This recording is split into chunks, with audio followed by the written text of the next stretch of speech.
партнерство – це одна із ключових складових максимально швидкої реалізації прагнень українців. Ми сьогодні чуємо багато разів питання децентралізації, тому що останній час все централізовано, а реформа децентралізації була одною з самих успішних реформ.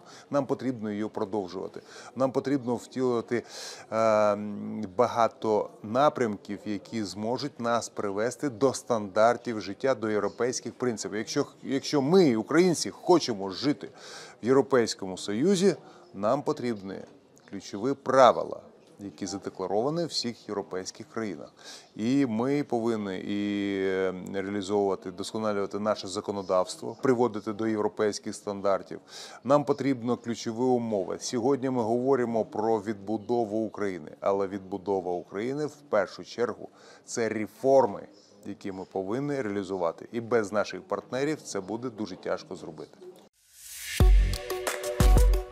Фактично ми, як суспільство, як громади, зробили перші кроки, визначилися з вектором і для того, аби згарантувати подальший успішний розвиток наших муніципалітетів, в нашій прекрасній Україні. Це і є гарантією, коли ми вступимо до європейської спільноти, тому що ми практично щоденно в діалозі з муніципалітетами як Східної, так і Західної Європи. Ми проходимо фактично і шлях, і життя наше спільне настільки вже інтегровано, що ми без Європи, без єдиної європейської родини, майбутнє України і своїх муніципалітетів, і себе як громадян просто вже не бачимо і не сприймаємо. Тож це питання часу.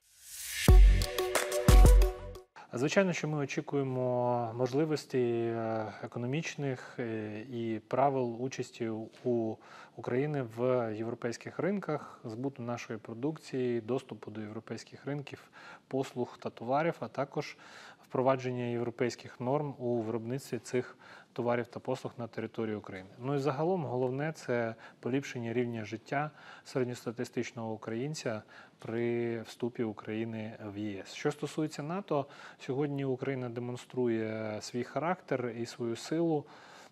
Хтось каже про те, що чи готова Україна сьогодні доєднатися до НАТО. Сьогодні ми воюємо за стандартами НАТО, використовуючи озброєння НАТО, тренуємо наших солдатів на території країн НАТО за натівськими стандартами. В місті Вінниці ми перша, напевно, в Україні, не знаючи, хто ще імплементував європейський зелений курс. Ми в січні 2022 року, саме перед війною, його затвердили на сесії міської ради. І якраз посол Європейського Союзу Маті Масікас, який сьогодні виступав, він наголошував на тому, що от якраз децентралізація – це головний ключ до майбутнього, до щасливого майбутнього і успішного України.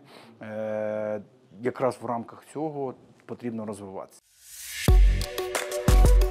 На сьогодні місто Маріуполь тимчасово окуповано. Перший проєкт, який ми там разом з міжнародними партнерами організували, це проєкт «Я Маріуполь». Це 22 центри, які ми по всій Україні зробили, де наші маріупольці гуртуються як громада і отримують різні види допомоги, соціальні, гуманітарні, різні. На момент повернення ми зробили план, який сьогодні там описує всі дії по 12 напрямкам. Це те, що кожна людина стикається кожного дня, і покроково розписаний цей план, який нам також там допомагають міжнародні партнери і в комплектації, і в будуванні цих планів. Ну і надалі цей план нам дозволить вже стратегічно розвивати місто. Також є напрацювання 4 архітекторських бюро міжнародних, які опрацювали, і де створена візія, місія нашого міста. Тому разом з партнерами використовуємо той час, який на сьогоднішній є, щоб після деокупації відразу приступити до відновлення нашого українського міста. З перших днів ми почали звертатися до тих організацій міжнародних, в першу чергу європейських, з якими вже співпрацювали. Це ЮЛІТ, це GIZ.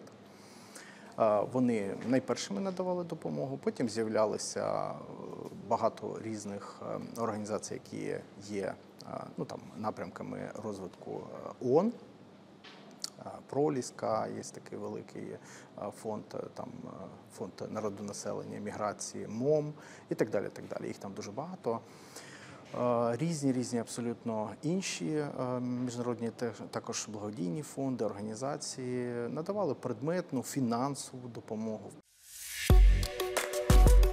У нас декілька проєктів. В першу чергу це великий ліцей, який був зруйнований в самому центрі міста Житомира. І ми пішли трошки по іншому шляху, щоб не відбудовувати ще радянські стіни. Ми почали з іншого. Ми почали з написання програми, по якій будуть діти навчатися в цьому ліцеї. Це абсолютно буде незалежна програма. І після захисту Міністерства освіти житомирські діти отримують можливість навчатися по своїй окремій програмі. І в цьому нам допомагає фінський уряд, фінські фонди і дуже багато найкращих спеціалістів з України, з Канади, з Європи. Це такий перший великий проєкт. Другий проєкт – це онкоцентр в місті Житомирі. На жаль, Житомирська область завжди була областю з великою кількістю людей з онкозахворювань. Намагаємося за допомогою іноземних європейських партнерів також його побудувати. Великий проєкт для нас – це будівництво житла для ВПО. І за це хочу подякувати Єврокомісії за те, що відібрали Житомир. Проєкт рухається і робимо все, щоб втілити його в життя. Також німецький банк КФВ, це перший буде такий кредитна угода з містом Житомиром. Це перший буде проєкт в Україні. Також рухаємося і вже вийшли на фактично підготовку проєктів по даному кредиту. Велика співпраця йде з ЮНІСЕФом, велика співпраця йде просто з європейськими містами. Це і місто Дортмунд, Плоцк, Битам і інші європейські міста, які допомагають Житомиру і техніку, і багато чого іншим. Італія активно допомагає, торгово-промислова палата Італії. Республіка Португалія – це саме та країна, яка буде фінансувати відбудову 25-го ліцею. Тому проєкти рухаються.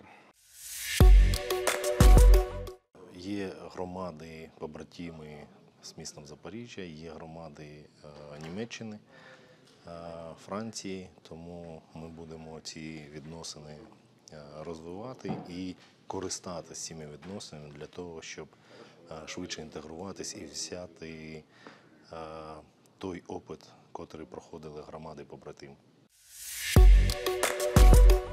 Від початку повномасштабного вторгнення ми мали на основі особистих зв'язків допомогу з Австрії від громадського об'єднання та із муніципалітету Німеччини Рокенберг. Це там допомога, яка надійшла нашим внутрішньопереміщеним особам у вигляді продуктів харчування, засобів гігієни, карематів, спальних мішків тощо. Від початку вторгнення ми також спробували налагодити зв'язок із муніципалітетом Будакесі, це Угорщина, по співдружності у рамках проєкту «Мости довіри». І дуже сподіваємося, що цей проєкт матиме логічне і успішне завершення і для нашої громади, і для громади Будакесі. Також по програмі Cities for City маємо надію отримати від німецьких друзів пожежне авто та мікроавтобус. Очікуємо найближчим часом. Сьогодні ми боремось не тільки за свою землю, ми боремося сьогодні за свою свободу, своє життя, за свою релігію, за свою мову. І крок у Євросоюз – це дасть можливість перейти нам на нові стандарти і, скажімо, вже розвивати нашу територію, а безпосередньо місто Полтава уже по новим стандартам і мати можливість порівнювати і брати приклад, або, знову ж таки, навіть на законодавчому рівні брати за базу якийсь досвід країн, які попереду від нас. Найголовніша проблема для нашої громади після того, як було зруйновано Кременчуцьку ТЕЦ і Кременчуцький нафтопереробний завод, було відновлення системи централізованого теплопостачання. І нам довелося фактично під час зими відбудовувати цю систему, робити її децентралізованою. Водночас наші іноземні партнери почали нам будувати нову децентралізовану систему. Допомогу значну надав уряд Данії. Зокрема, завдяки гранту, який ми отримали, це близько 4 мільйонів євро, було закуплено 10 мобільних котелень потужністю кожна 4 МВт. Це фактично компенсувало третину втрачених потужностей під час руйнування Кременчуцької ТЕЦ, яку здійснили російські загарбники саме в той період, коли місту вона була вкрай необхідна для того, щоб забезпечувати людей теплом. Міжнародні партнери і взагалі донори українські і закордонні зайшли на нашу територію практично в березні минулого року. Перша допомога була – це допомога населенню харчовими продуктами, пакетами з хімією. Пізніше була реалізована програма ФАО ООН наданням насіння, посадкового матеріалу, картоплі. Ми активно співпрацюємо із Товариством Червоного Хреста, дуже нам допомагає населенню ГО «Проліска», МОМ, маса таких організацій, які саме допомагають приватному сектору. Що стосується муніципальної співпраці, це на сьогоднішній день у нас підписаний меморандум із грецькою компанією, яка готова реалізувати 50% ремонтних робіт по нашому хірургічному відділенню, бо старе було розбите прямим влучанням у нього російського снаряда. Так як Україна об'єднала навколо себе величезну міжнародну допомогу, так, власне, Одеса продемонструвала і об'єднала навколо себе в іншому культурному аспекті весь світ фактично, тому що саме під час війни Одеса отримала статус Всесвітньої спадщини ЮНЕСКО. Ми отримали цей статус саме під загрозою, саме для того, щоб врятувати нашу історичну культурну спадщину. ЮНЕСКО прийняло рішення в січні поточного року про те, що історичний центр Одеси став частиною світової культурної спадщини. Це була величезна перемога не тільки Одеси, це була перемога України, це визнання України. Більшість країн світу, членів ЮНЕСКО, підтримала нас. На сьогоднішній день в нас є такі проєкти, як будівництво житла, реконструкція певних приміщень для внутрішньопереміщених осіб або взагалі будівництво нового житлового будинку, так як і території, які детальними планами відповідно відведені для будівництва житла і певної соціальної інфраструктури, які запропоновані, в принципі, для будівництва і внутрішньопереміщених осіб. Подякувати нашій команді Асоціації міст України за організацію цієї зустрічі і саме головне за тему, що місцеве самоврядування – це є фундамент євроінтеграції, і відновлення нашої держави взагалом. І всі ми об'єднані єдиним сьогодні – це перемогою нашої держави. На сьогоднішній день ми долучились до програми завдяки Асоціації міст України, до програми Cities for Cities United for Ukraine. Зокрема, по лінії Phoenix for Ukraine ми вже отримали 2 реанімомобіля для наших закладів охорони здоров'я. І зараз вже на завершальній стадії домовленості досягнуто щодо отримання сміттєвозу для нашої громади. Крім цього, ми працюємо зараз по програмі «Мости довіри» з містом Сесто-Сен-Джованні. Буквально кілька тижнів тому один з заступників міського голови з начальником управління економіки відвідали це місто. Попередня домовленість щодо співпраці по напрямку переробки сміття, а також відновлення комунальних мереж. Це водовідведення, водопостачання. Ми молода громада у плані співробітництва з міжнародними партнерами і з допомогою Асоціації міст. У нас тільки це по-справжньому ще зароджується. Наша делегація вже відвідала Латвію і там є певні напрацювання, які треба посилювати. Ми активно беремо участь у різних міжнародних проєктах, зокрема Європейського Союзу. Боремося за призи Ради Європи, всі відомі є призи. Тобто Тернопіль вже отримав 3 з 4 відзнак Ради Європи. Тобто ми маємо грамоту, ми маємо почесний знак і маємо прапор Ради Європи.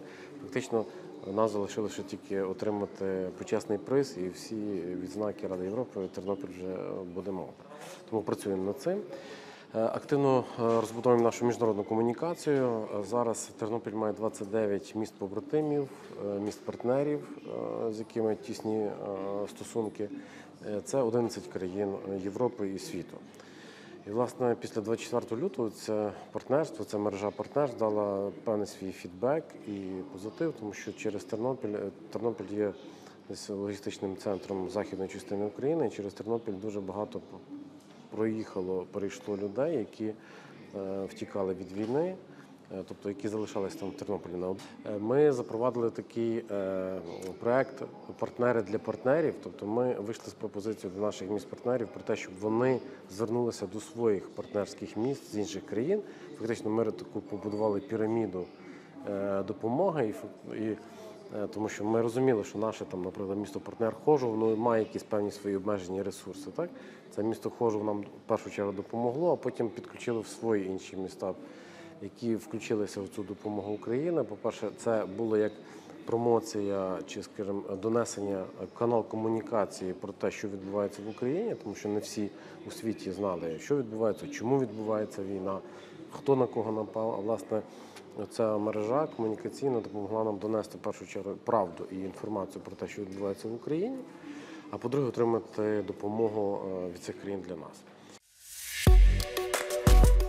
Ви знаєте, проєктів дуже багато, і вони в основному пов'язані, звісно, із таким житлово-комунальним господарством, тому що це проблема, я думаю, в основному в усіх громадах, але не менш важливо, ми хочемо, скажімо так, щодо допомоги військовим, які повернуться з фронту і повертаються, і повернуться, скажімо так, щоб вони максимально швидко, скажімо так, стали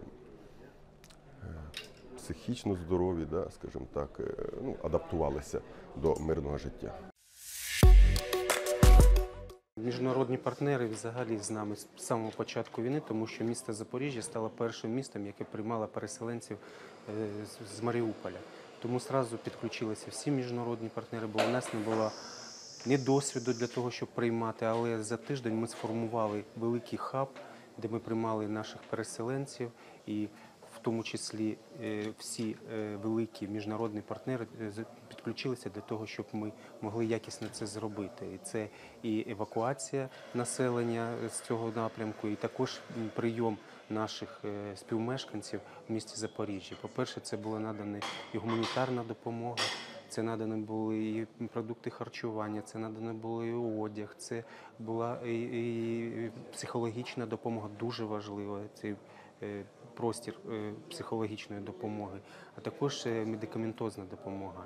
І в цьому напрямку ми співпрацювали з великими міжнародними партнерами, в тому числі і з ЮНІСЕФ, організація, яка і досі працює з містом Запоріжжя. На жаль, сьогодні Запоріжжя стало прифронтовим містом, і виклики трохи змінилися, і напрямок нашої роботи теж змінився. Але ми чекаємо перемоги, ми дякуємо нашим Збройним силам, ми дякуємо їм за наш захист нашого прифронтового міста, за те, що зараз місто Запоріжжя – українське місто, і ми їм будемо допомагати, і обов'язково зараз і влада, і органи місцевого самоврядування, і наші міжнародні партнери повинні об'єднатися в єдиний кулак і перемогти оцю навалу, яка зараз є в Україні.